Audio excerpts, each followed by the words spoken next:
السلام علیکم۔ امید ہے آپ سب لوگ خیریت سے ہوں گے۔ بغیر وقت ضائع کیے ہم اپنی آج کی سمری کی طرف آتے ہیں۔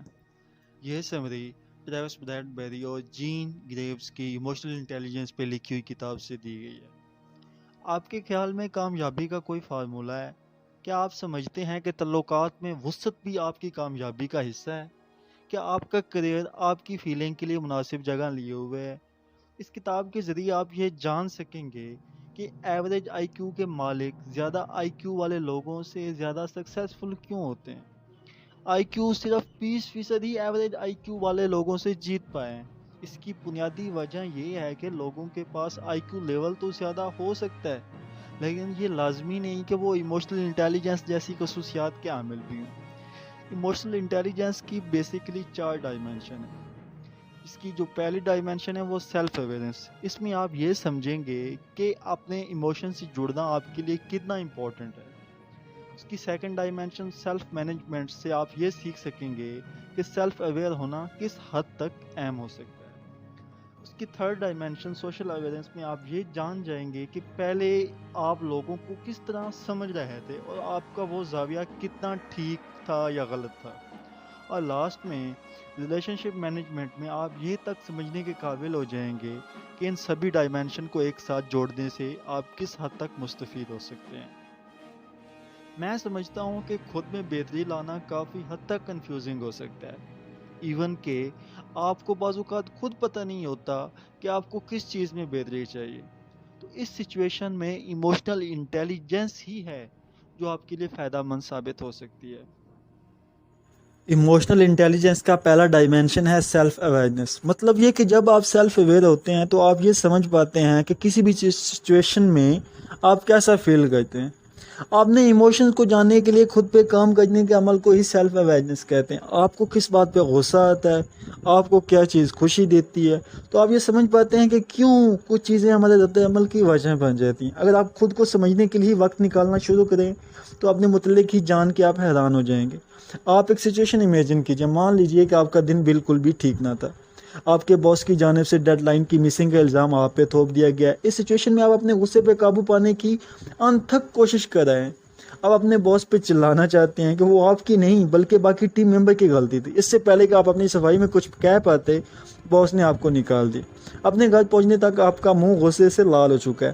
اب آپ اپنے بچے کو کچن میں دیکھتے ہوئے چلانے لگتے ہیں، بچہ تو رونے لگ جاتا ہے، وہ آپ کے غصے کی وجہ سے خوف زدہ ہے۔ عام دنوں میں بالکل ایسی ہی سچویشن میں آپ کو غصہ نہیں آتا، حالات کے معمول کے آنے پہ آپ کو گلٹی بھی فیل ہوتا ہے۔ سیلف اویئرنیس آپ کو یہ جاننے میں مدد دیتی ہے کہ ان مشکل حالات میں آپ جو کر رہے ہیں وہ صحیح ہے بھی یا نہیں۔ آپ کو یہ پتہ ہے کہ آپ کے بچے کی اس میں کوئی غلطی نہ تھی۔ سیلف اویئرنیس آپ کو یہ سمجھنے میں مدد دیتی ہے کہ ایسے حالات کو کیسے ٹیکل کیا جائے۔ اگر آپ سیلف اویئرنیس سے آشنا ہیں تو آپ کو کسی بھی قسم کے خوف کو دل میں نہ لاتے ہوئے زیادہ اچھے طریقے سے کام کرنے کی ایبلٹی آئے گی۔ آپ یہ جان چکے ہوں گے کہ وقت پڑنے پہ ان چیزوں سے کیسے نمٹنا ہے۔ یہ بات تو ذہن میں بٹھا ہی لیں کہ ایموشن صرف اس وقت تک ہی قابو میں ہوتے ہیں جب تک آپ میں ان کو قابو کرنے کی اہلیت ہو۔ بنا کسی وجہ کے خوف کے تو ہم مفت میں کافی اپرچونٹی سے ہاتھ دھو بیٹھتے ہیں۔ یہ قانون غصے کی حالت میں لاگو ہوتا ہے۔ جب ہم اپنی خامیوں سے باخوبی آگاہ ہوتے ہیں تبھی تو ہم اپنے فل پوٹینشیل پہ کام کرنے کی پوزیشن میں ہوتے ہیں۔ اس بک کے آتھر نے کچھ ریسرچر کے ساتھ مل کے ای کیو ٹیسٹ بنایا۔ یہ آپ کو اپنے ای کیو لیول کو جاننے میں مدد دیتا ہے اور ان ڈومینز میں اسکور دیتا ہے جن میں آپ پہلے ہی بیٹر ہیں اور ان میں بھی جن پہ محنت چاہیے ہو ابھی۔ جیسے ڈیو ایک ٹیسٹ مینیجر ہے اور ان کا ای کیو اپریزل ٹیسٹ 95 تھا۔ اس کا مطلب یہ ہے کہ وہ اپنے ای کیو کے ٹچ میں ہیں۔ سٹارٹ میں ڈیو بھی اسکور اتنے زیادہ نہیں تھے، لیکن وقت کے ساتھ ساتھ ڈیو اپنی مختلف ڈومینز پہ کام کرتا رہا۔ اس چیز کا ذکر ان کے آفس کے ملازمین کے زبان پہ تھا۔ ان کے مطابق تو ڈیو پہلے سے زیادہ ڈٹرمنٹ اور محنتی ہو گئے تھے۔ ایک اور اسٹڈی میں دیکھا گیا کہ ٹینا نامی مارکیٹنگ مینیجر کا سکور 69 تھا۔ اس کے کولیگز کا کہنا تھا کہ ٹینا ذہنی دباؤ کی حالت میں بالکل بھی کام نہیں کر پاتی۔ حقیقت تو یہ تھی کہ ٹینا کے ایموشنز ہی اس پہ حاوی ہو جاتے تھے۔ وہ ایسی سچویشن میں چڑچڑی ہو جاتی۔ اسٹڈی کے اکارڈنگ ٹینا کو اپنے ای کیو لیول میں وسعت لانا چاہیے تھی۔ اب سیلف اویئرنس اسٹریٹجیز کی بات کریں تو یہ کہنا مشکل ہے کہ آپ اس سٹیج تک پہنچ چکے ہوں جہاں آپ کہہ سکیں کہ میں تو فلی سیلف اویئر ہوں۔ اس چیز کی کوئی واضح فنش لائن ہے ہی نہیں۔ یہ ایک ایسی جرنی ہے جو کبھی ختم نہیں ہوتی۔ یہ خود کو پہچان کر خود کے متعلق ہی